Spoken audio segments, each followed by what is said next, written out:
They decide to go for location. Weird move. We expect to see a fox here. It's a snake. Weird move. And a Rafiki? Weird moves going on. Today is May 17th, and that marks the release day of Ursula's Return, the fourth set of Disney Lorcana, which means all the decks from here on out are going to be brand new, at least for the next couple months. Everything that we do is going to be new. We're going to be learning and reading a lot of cards. So to honor that, to honor set 3, we're going to go back to our favorite deck of set 3, which is Uber Aggro. You already know it. It's the one from Bannable Harka.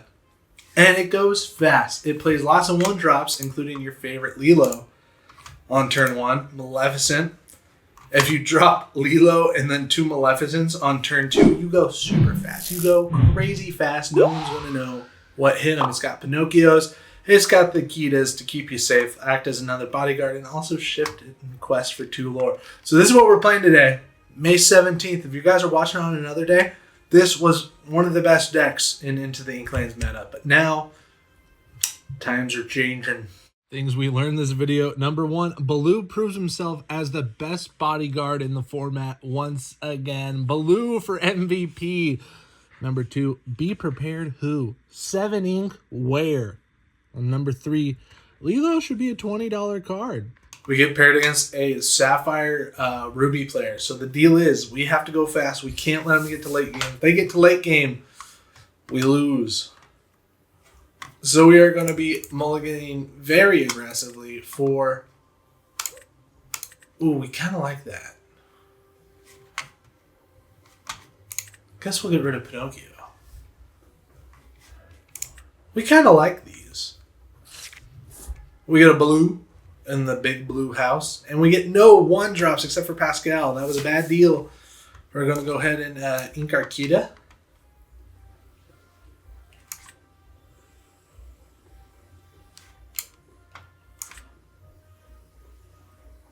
And it looks like we have to go the Pascal route so our piglets can quest for big numbers.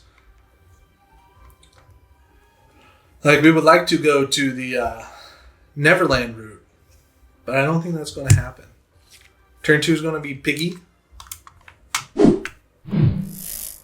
And turn 3 will be Simba and Location. We have Evasive now. So Rush Queen can't get us. They're already at 3 ink and no popsicles. Kind of scary if you ask me. They ink their Hiram Flavor Sham. Love to see it. And then they develop their brain. They're getting the big brain plays.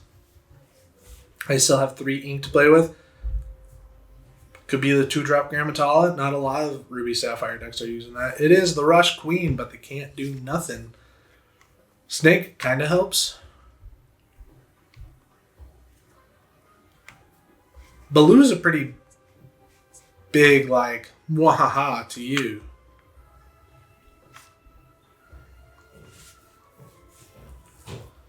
Their 5 could be Maui.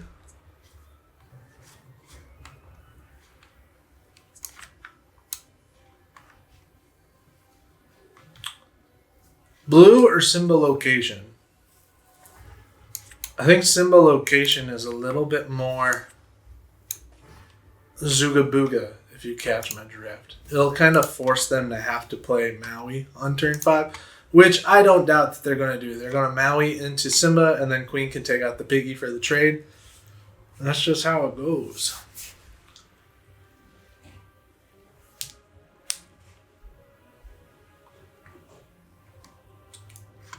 Do we see the ink? We see Belle go into the inkwell, and do we see the Maui rush? Wow, look at that! The Maui goes into the thing, and then you already know that Queen is going to take out our little piggy. Oh no, not our little piggy. Pascal doesn't have evasive, but that's okay because we're going to put out a bunch of other characters real quick.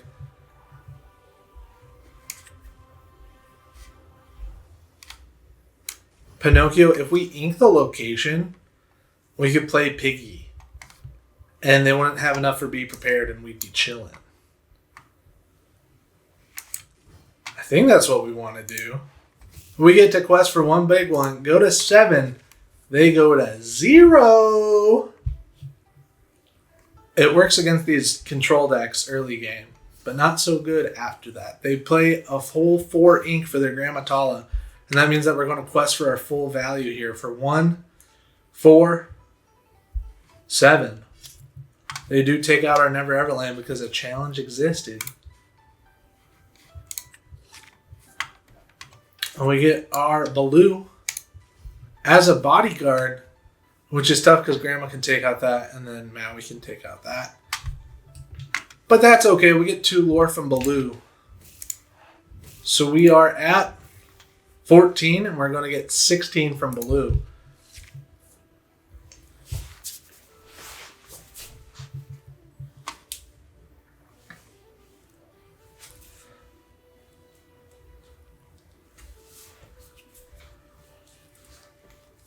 If they have a Rush Queen, that'd be pretty bad for us. They do 1 jump ahead. They sang it with Maui. Very interesting. We're happy about that. Oh, and now they have 7 ink and they can go to Be Prepared. Nice. Baloo gets us 2 lore, gets us to 16. We get Pinocchio and Befuddle. So we can go ahead and play our Pinocchios and see if they have an answer for Pinocchio. If they ink again, it could be a dragon, or it could be any of the ladies in chairs. It is Tamatoa. Good news. Do they have an item in their discard? They don't. No popsicles inside. Here's Baloo. Unbodyguarded? Question mark? Quest Pinocchios? And Befuddle Pinocchios? And then if they ever take out Baloo, we winsies. Or if they exert this Tamatoa, we're going to throw our Baloo into it. They do exert the Tamatoa. And here we go. Baloo gives his life for the dub. He's banished, but we get 2 lore from Baloo. Welcome to the Winners Club. Victory. Let's go again. We get paired against a Ruby Amethyst, which is one of the strongest decks ever seen in all of Lorcana. We get to go first. Huge dub. We get a Maleficent. Can we get some more 1-drops? Ooh, there we go. And 2 Never Ever Lands. We kind of like this hand. TBH. I'm not going to be NBH. DH. TBH. Looks like they might be stuck a little bit. They say hello. Greetings. We'll hit them with the greetings too. Boom. And we can play our Maleficent and see if they have a Rafiki. A Rafiki would be the perfect counter to take out our Simba next turn. They play a goat into the Inkwell. And there's a Minnie Mouse. That's okay with us. 2 bodyguards is pretty cool.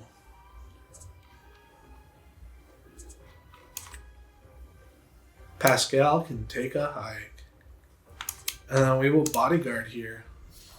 They could rush Queen, but it'd be really weird if they had it in this deck. Like, no Ruby Amethyst lists use the rush Queen right now. So we'll see. Maybe it's a cool tech for them. But all it would be able to do is, like, put 2 into 1 Simba. They ink, and for 2, they play a snake. A Befuddle would be sick right here. It's a Pascal.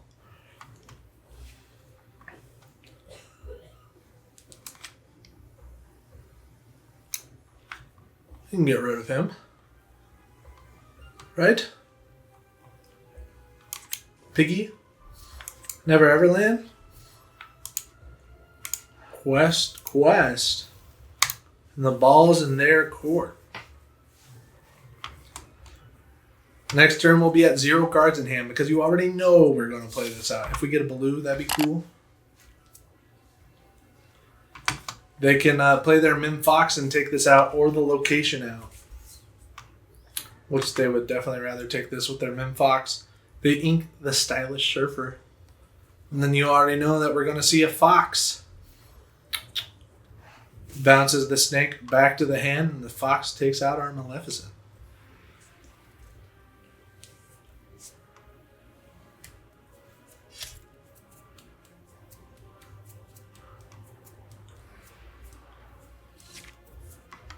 We get a snake, which is kind of vibes, but not really. So we'll go ahead and play those and quest our little piggy. Move Pascal to location. Would we want to snake the Maleficent next turn? I think so. Snaking Maleficent next turn would be clutch. Because hopefully their Mim Fox just goes right into the piggy and there's nothing to be said about it. They could also play another fox to bounce their fox to take out the piggy, and then their fox lives. And that'd be crazy. We'll see what they got. They're at 4 ink. They decide to go for location. Weird move. We expect to see a fox here. It's a snake. Weird move. And a Rafiki? Weird moves going on. Quest, quest, quest.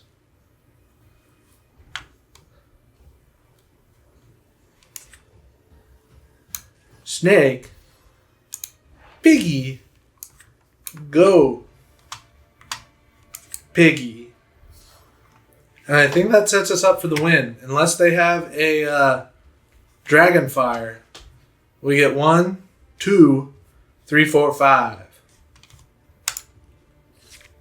That should set us up for the win. If they have a Dragonfire, we don't win. But that's their only win con at this point. That's their only delay con? Condition? If you hear win con, it means win condition. Fun fact, they have 5 ink. And they play a rabbit. We got there. There's 2 easy dubs. This deck goes super fast. If you love crushing the meta, run the bannable Harka Uber Aggro. And here we go. Quest for 1 at 16. Quest for 1 at 17. And you know the piggy goes to 20.